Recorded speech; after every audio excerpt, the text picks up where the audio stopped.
നമസ്കാരം. എല്ലാ പ്രേക്ഷകർക്കും ആനുകാലികത്തിലേക്ക് സ്വാഗതം. നമസ്കാരം സാർ. നമസ്കാരം സാർ, കഴിഞ്ഞ ദിവസം ഒരു വാർത്ത പുറത്തു വന്നു. അതായത് കടകംപള്ളിയെ 2-3 മണിക്കൂർ നേരം SIT സംഘം ചോദ്യം ചെയ്തു. ശനിയാഴ്ചയായിരുന്നു ചോദ്യം ചെയ്യൽ.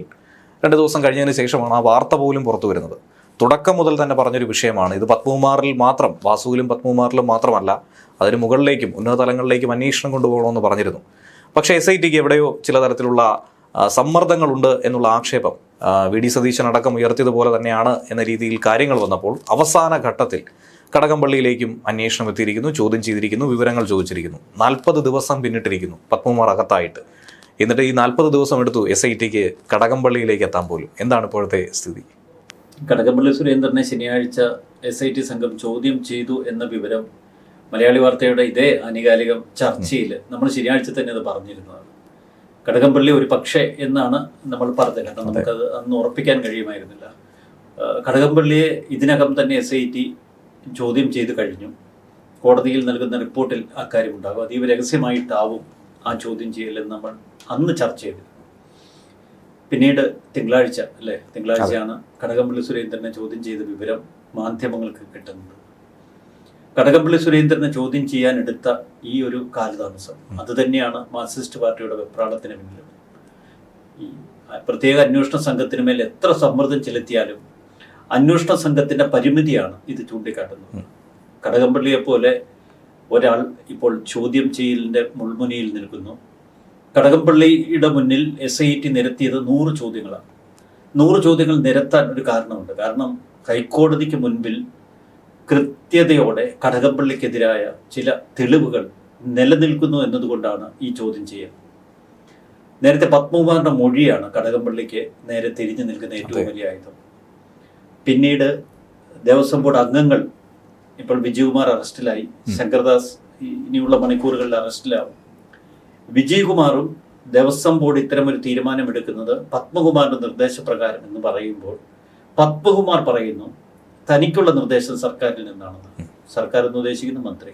അപ്പോൾ എല്ലാ ചൂണ്ടുവിരലുകളും ചെന്നെത്തി നിൽക്കുന്നത് കടകംപള്ളി സുരേന്ദ്രനിലേക്കാണ്. കടകംപള്ളിയിൽ അവസാനിക്കുന്നില്ല എങ്കിൽ വീണ്ടും ചില വമ്പന്മാരിലേക്ക് പോയേക്കാം. കാരണം ഇന്നലെ രമേശ് ചെന്നിത്തലയുമായുള്ള ചർച്ചയിൽ അദ്ദേഹം ചില കാര്യങ്ങൾ തുറന്നു പറഞ്ഞിരുന്നു. രമേശ് ചെന്നിത്തല പറഞ്ഞത് കടകംപള്ളി സുരേന്ദ്രനെ പോലൊരാൾക്ക് ഒരു കാരണവശാലും ഒറ്റയ്ക്ക് CPM പോലൊരു പാർട്ടിയിൽ തീരുമാനമെടുക്കാൻ കഴിയില്ല. കടകംപള്ളി സുരേന്ദ്രനെ പോലൊരു വ്യക്തിക്ക് തീരുമാനമെടുക്കാൻ കഴിയാത്തിടത്ത് എങ്ങനെ പത്മകുമാറിനെ പോലൊരു വ്യക്തിക്ക് തീരുമാനമെടുക്കാൻ കഴിയും? ഇന്നലെ രമേശ് ചെന്നിത്തല വളരെ കൃത്യതയോടെ നമ്മോട് വിവരിച്ചിരുന്നു. ദേവസ്വം ബോർഡ് പൂർണ്ണമായും പാർട്ടി ഭരണത്തിന് കീഴിലാണ്. ഈ സർക്കാരിൻ്റെ നിയന്ത്രണം എന്നൊക്കെ പറയുമ്പോൾ AKG സെന്ററിന് കീഴിലാണ് അവർ ഇത്തരം സംവിധാനങ്ങളെ വെച്ചുകൊണ്ടിരിക്കുന്നത്. അപ്പോൾ AKG സെന്ററിൽ നിന്ന് പറയുന്നതനുസരിച്ചാണ് ദേവസ്വം ബോർഡിൽ കാര്യങ്ങൾ നടക്കുന്നത്. ദേവസ്വം ബോർഡ് സർക്കാരിന് വിധേയമാണ്, AKG സെന്ററിന് വിധേയമാണ് മാർക്സിസ്റ്റ് പാർട്ടിയുടെ ഭരണത്തിൽ. അതുകൊണ്ട് തന്നെ പത്മകുമാറിന്റെ മുകളിൽ ഒരു വമ്പനുണ്ട് എന്നത് ഏറെക്കുറെ വ്യക്തമാണ്. ആ വമ്പൻ കടകംപള്ളി സുരേന്ദ്രനാണ്. ഇനി അതിലും വലിയ വമ്പന്മാരുണ്ടോ എന്ന് മാത്രമേ ഇനി നമുക്ക് തിരിച്ചറിയാനുള്ളൂ. ഇവിടെയാണ് അടിസ്ഥാനപരമായ പ്രശ്നങ്ങൾ. ആദ്യമേ തന്നെ പാർട്ടി കടകംപള്ളി സുരേന്ദ്രൻ ശബരിമല സ്വർണ്ണക്കൊള്ളയിൽ അകപ്പെടും, തീർച്ചയായും കുരുക്കിലാകുമെന്ന് അവർക്ക് വ്യക്തമായി അറിയാമായിരുന്നു. കാരണം കടകംപള്ളി സുരേന്ദ്രൻ പാർട്ടിയുടെ സംസ്ഥാന കമ്മിറ്റി അംഗമാണ്, ജില്ലാ കമ്മിറ്റി അംഗം മാത്രമാണ് പത്മകുമാർ ഇപ്പോൾ. അപ്പോൾ ഒരു ജില്ലാ കമ്മിറ്റി അംഗത്തെ ഇത്രയധികം ദിവസം റിമാൻഡിൽ വെച്ചിട്ടും പാർട്ടി നടപടിയെടുക്കാത്തതിന് ഒരൊറ്റ കാരണമേ ഉള്ളൂ. പത്മകുമാറിനെതിരെ, വാസുവിനെതിരെ നടപടിയെടുത്താൽ ഒരു ജില്ലാ കമ്മിറ്റി അംഗത്തിനെതിരെ നടപടിയെടുത്ത പാർട്ടി പിന്നീട് സംസ്ഥാന കമ്മിറ്റി അംഗത്തിനെതിരെ എന്തുകൊണ്ട് നടപടിയെടുക്കുന്നില്ല എന്ന ചോദ്യം ഉയരും. ഇനി കടകംപള്ളി സുരേന്ദ്രനിലേക്ക് അറസ്റ്റും പിന്നീട് കൂടുതൽ അന്വേഷണവും എത്തിയാൽ കടകംപള്ളി സുരേന്ദ്രനെ പെട്ടെന്ന് സംസ്ഥാന കമ്മിറ്റിയിൽ നിന്ന് പുറത്താക്കുകയല്ല, പാർട്ടിയിൽ നിന്ന് പുറത്താക്കുന്ന ഒരു സന്ദർഭം ഉണ്ടായാൽ CPMന് ജനങ്ങൾക്ക് മുന്നിൽ ഒരുപാട് വീർക്കേണ്ടി വരും. കാരണം ഒരു മന്ത്രിയിൽ മാത്രം ഒതുങ്ങി നിൽക്കില്ല. ഇത് മനസ്സിലാക്കിയാണ് വലിയ പ്രതിരോധം തുടക്കം മുതൽ വാസുവിന്റെ അറസ്റ്റിൽ, പിന്നീട് പത്മകുമാറിന്റെ അറസ്റ്റിൽ ഒക്കെ CPM അനുവർത്തിക്കുന്നത്. എല്ലാറ്റിനും ഒടുവിൽ CPMന്റെ മറ്റൊരു നേതാവ് കൂടി ഇപ്പോൾ റിമാൻഡിലാണ്, വിജയകുമാർ. 3 പ്രമുഖ നേതാക്കൾ അഴിക്കുള്ളിലാണ്. റിമാൻഡിൽ എന്ന് മാത്രം പറഞ്ഞാൽ തീരില്ല, കാരണം ദിവസങ്ങളോളം അഴിക്കുള്ളിൽ കഴിയുകയാണ്. കൃത്യമായ തെളിവുകളില്ലെങ്കിൽ ഇത്രയധികം ദിവസം സമൂഹത്തിൽ ഉന്നത സ്ഥാനത്തിരുന്ന ഈ വ്യക്തികൾ റിമാൻഡിൽ കഴിയില്ല. അപ്പോൾ കോടതിക്ക് അതിൽ വ്യക്തതയുണ്ട്.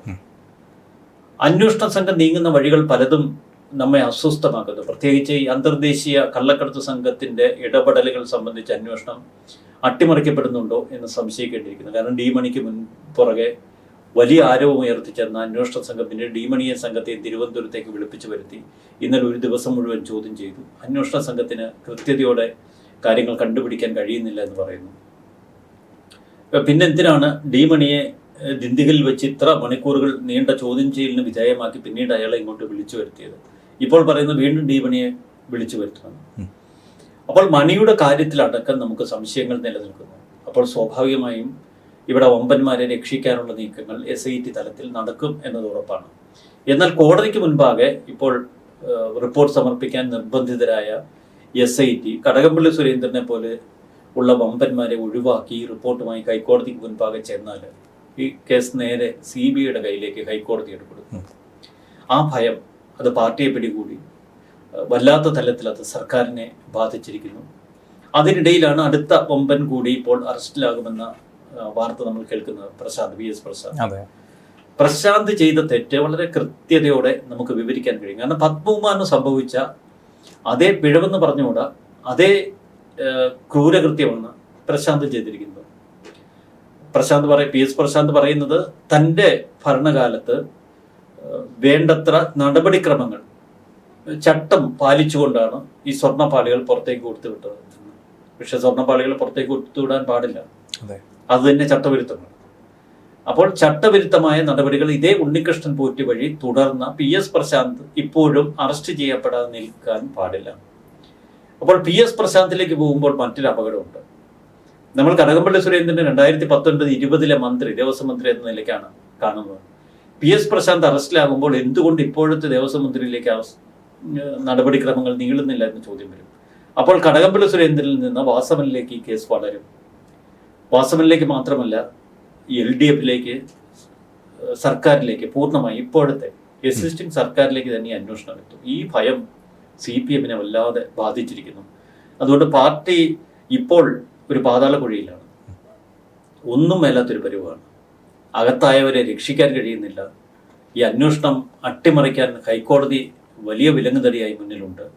എപ്പോൾ വേണമെങ്കിലും ഒരു CBI അന്വേഷണം അത് സംഭവിക്കാം. കടകംപള്ളി സുരേന്ദ്രൻ ചോദ്യം ചെയ്യപ്പെടുക മാത്രമല്ല, അറസ്റ്റിലാവാനുള്ള സാഹചര്യം നിലനിൽക്കുന്നു. വലിയൊരു ധർമ്മസങ്കടത്തിലാണ്. ഏറ്റവും ഒടുവിൽ നമ്മൾ കേൾക്കുന്നത് ശബരിമലയിൽ നിന്ന് SITയുടെ ഒരു പുതിയ റിപ്പോർട്ട്, ഹൈക്കോടതിയിൽ കൊടുത്തിരിക്കുന്ന റിപ്പോർട്ടിൽ പറഞ്ഞിരിക്കുന്നത് നേരത്തെ ദ്വാരപാലക ശില്പങ്ങളിലെ സ്വർണ്ണപ്പാളികളിലും കട്ടിളപ്പാളിയും വാതിൽ പാളികളും ഒക്കെ അവിടെ നിന്ന് സ്വർണം കൊണ്ടുപോയ കഥയാണ്. ഇപ്പോൾ കൂടുതൽ മോഷണം നടന്നുവെന്ന് SIT പറയുന്നു. ശബരിമലയിൽ നിന്ന് ഒരുപാട് മോഷണങ്ങൾ നടന്നിട്ടുണ്ട്.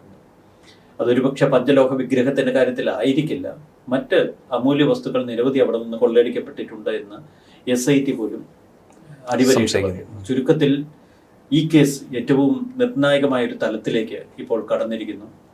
നമ്മൾ കേൾക്കുന്നത് കടകംപള്ളി സുരേന്ദ്രൻ SITയുടെ കേന്ദ്രത്തിലെത്തി ചോദ്യം ചെയ്യലിന് വിധേയനായപ്പോൾ വളരെ വികാരാധീനനായി പൊട്ടിക്കരഞ്ഞുവെന്നാണ്. തന്നെ ശബരിമല കള്ളനെന്ന് വിളിക്കരുത് എന്നൊക്കെ SIT ടീം അംഗങ്ങളോട് പോലും പറഞ്ഞു. തനിക്കതിൽ വലിയ വിഷമമുണ്ട് എന്ന് പറഞ്ഞു. പക്ഷേ തെളിവുകൾ കടകംപള്ളിക്കെതിരാണ്.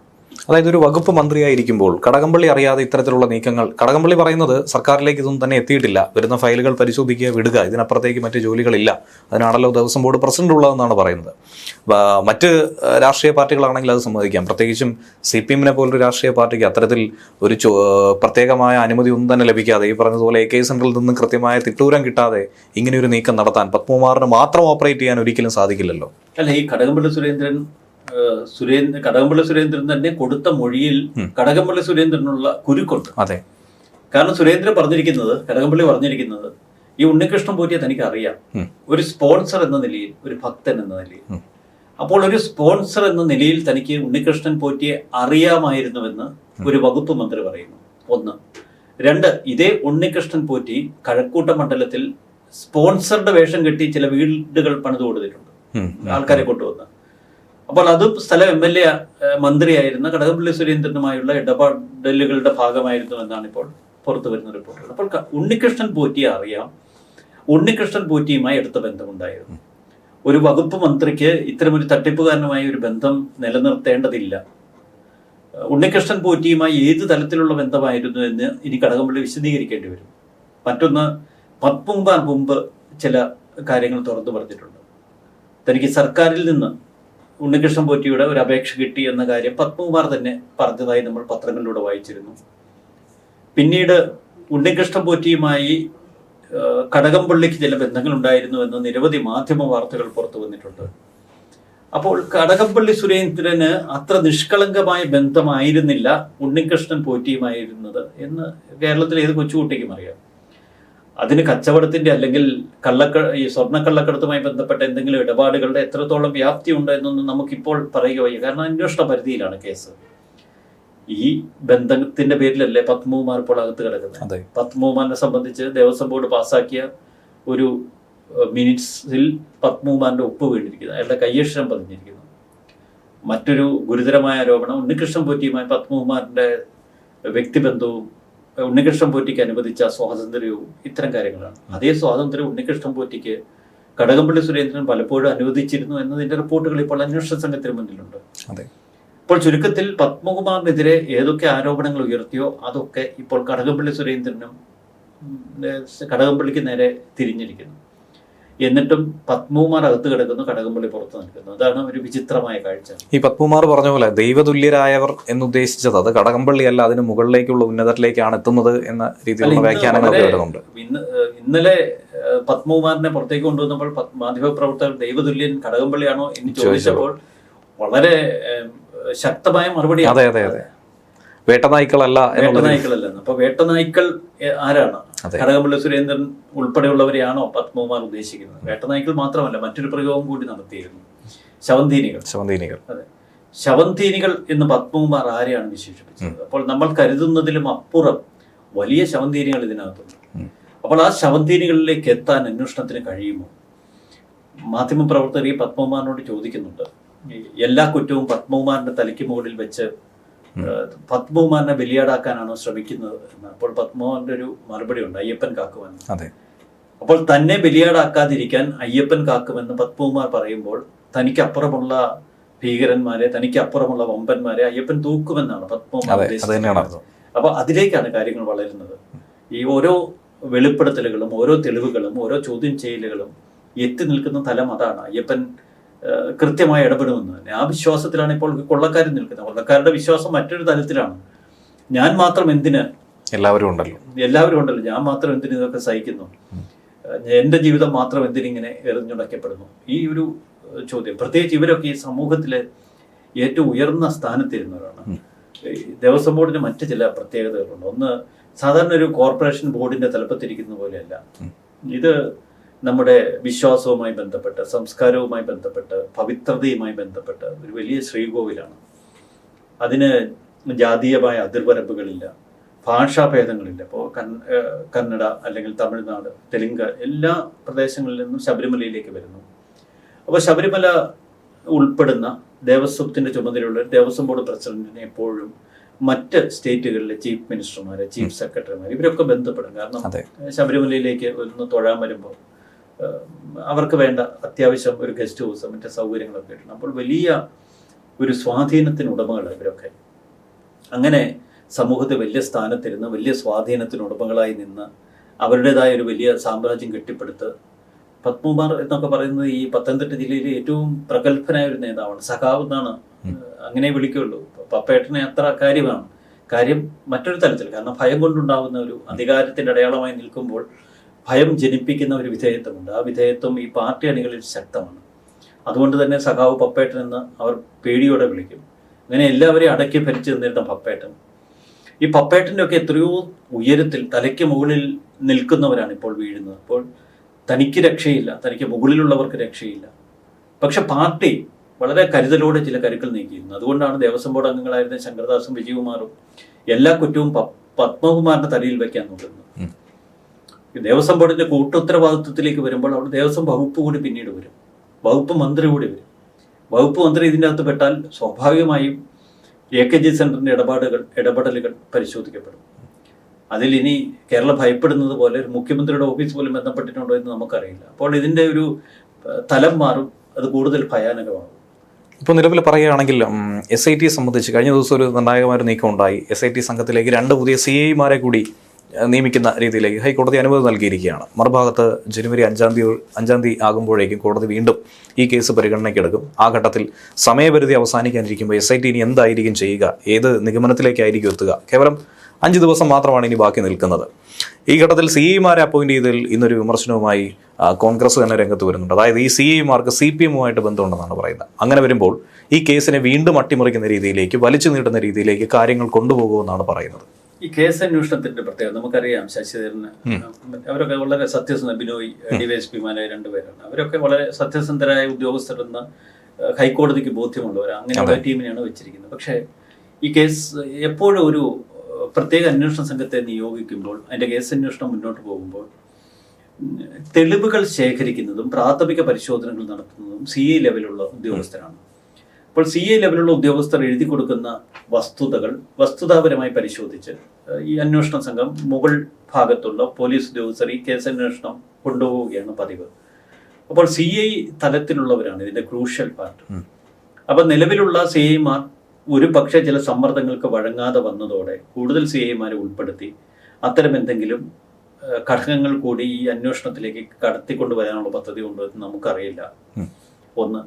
2, ഈ അന്വേഷണ സംഘത്തെ സംബന്ധിച്ച് അതിശക്തമായ സമ്മർദ്ദം അവർ നേരിടുന്നു. ഇപ്പോൾ കടകംപള്ളിയെ ചോദ്യം ചെയ്യുന്നു. ആ വിശദാംശങ്ങളൊക്കെ രേഖപ്പെടുത്തി ഹൈക്കോടതിക്ക് മുൻപാകെ റിപ്പോർട്ട് സമർപ്പിക്കുന്നു. ഹൈക്കോടതി പറയുമ്പോഴേ അറസ്റ്റിലേക്ക് കടക്കുന്നു.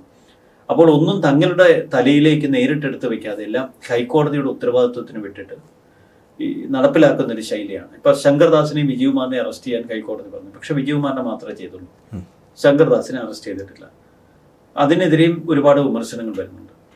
കടകംപള്ളി സുരേന്ദ്രനെ അറസ്റ്റ് ചെയ്യുന്നില്ല, പക്ഷെ റിപ്പോർട്ട് ഹൈക്കോടതിക്ക് മുൻപാകെ സമർപ്പിക്കും. ഇവിടെ അന്വേഷണ സംഘത്തിന് മുന്നിലുള്ള മെയിൻ ടാസ്ക് ഇവരുടെ കണ്ടെത്തലുകളല്ല, ഇവരുടെ കൺക്ലൂഷൻസ് ഹൈക്കോടതി അംഗീകരിക്കുമോ ഇല്ലയോ എന്നുള്ളതാണ്. അപ്പോൾ ഇവരുടേതായ ചില അനുമാനങ്ങൾ ഇപ്പോൾ തന്നെ എത്തിപ്പിടിച്ച് അതൊക്കെ റിപ്പോർട്ടുകളാക്കി അവതരിപ്പിച്ച് ഹൈക്കോടതിക്ക് മുൻപാകെ സമർപ്പിക്കും. ഹൈക്കോടതി ഇത്തരം അനുമാനങ്ങൾ ഏത് തലത്തിലെടുക്കും, അതാണ് ഇപ്പോൾ ഒരു ഭയത്തോടെ ഒരു ഉൾക്കിടിലത്തോടെ പ്രത്യേക അന്വേഷണ സംഘം നിൽക്കുന്നത്. വളരെ നിശ്ചിതമായി വിമർശനം കേട്ട അന്വേഷണ സംഘത്തെ സംബന്ധിച്ച വലിയ പരീക്ഷണം അതിന് മുന്നിലുള്ളത്. ഇവിടെ കടകംപള്ളിയും വല്ലാത്തൊരു അവസ്ഥയിലൂടെയാണ് പോകുന്നത്. കാരണം കടകംപള്ളിയെ രക്ഷിക്കാൻ കഴിയില്ല എന്നാണ് ഇന്ന് CPM-ലെ ഒരു ഉന്നതൻ എന്നോട് പറഞ്ഞത്. അത്ര എളുപ്പമല്ല. കാരണം നിയമസഭാ തെരഞ്ഞെടുപ്പ് തൊട്ടു മുന്നിൽ നിൽക്കുന്നു. കടകംപള്ളി സുരേന്ദ്രനെ അറസ്റ്റ് ചെയ്യാനുള്ള സാധ്യത അതുകൊണ്ട് തന്നെ നിലനിൽക്കുന്നു. പിന്നെ മറുവശത്ത് അടൂർ പ്രകാശിനെയും ആന്റോ ആന്റണിയും ഒക്കെ ചോദ്യം ചെയ്യാൻ SIT നോട്ടീസ് അയക്കുന്നു എന്നതാണ് ഏറ്റവും ഒടുവിൽ പുറത്തു വരുന്ന റിപ്പോർട്ട്. അത് ചോദ്യം ചെയ്യട്ടെ. കാരണം ഇതേ ഉണ്ണികൃഷ്ണൻ പോറ്റി സോണിയാഗാന്ധിക്കൊപ്പം നിൽക്കുന്ന ഫോട്ടോ, മറ്റ് നിരവധി പ്രമുഖ കോൺഗ്രസ് നേതാക്കൾക്കൊപ്പം നിൽക്കുന്ന ഫോട്ടോ ഒക്കെ പുറത്തു വന്നിട്ടുണ്ട്. അതിന്റെയും സത്യാവസ്ഥ അറിയട്ടെ. മുഖ്യമന്ത്രി വരെ അതെ, അതിന്റെയൊക്കെ സത്യാവസ്ഥ അറിയട്ടെ. ആരെ വേണമെങ്കിലും ചോദ്യം ചെയ്യട്ടെ. പക്ഷേ മറുവശത്ത് ചോദ്യം ചെയ്യപ്പെടേണ്ടവരുടെ ലിസ്റ്റ് പരിശോധിക്കുമ്പോൾ അതുപോലെയല്ല കടകംപള്ളിയുടെ സ്ഥാനം. കടകംപള്ളി ആ സമയത്തെ വകുപ്പ് മന്ത്രിയാണ്.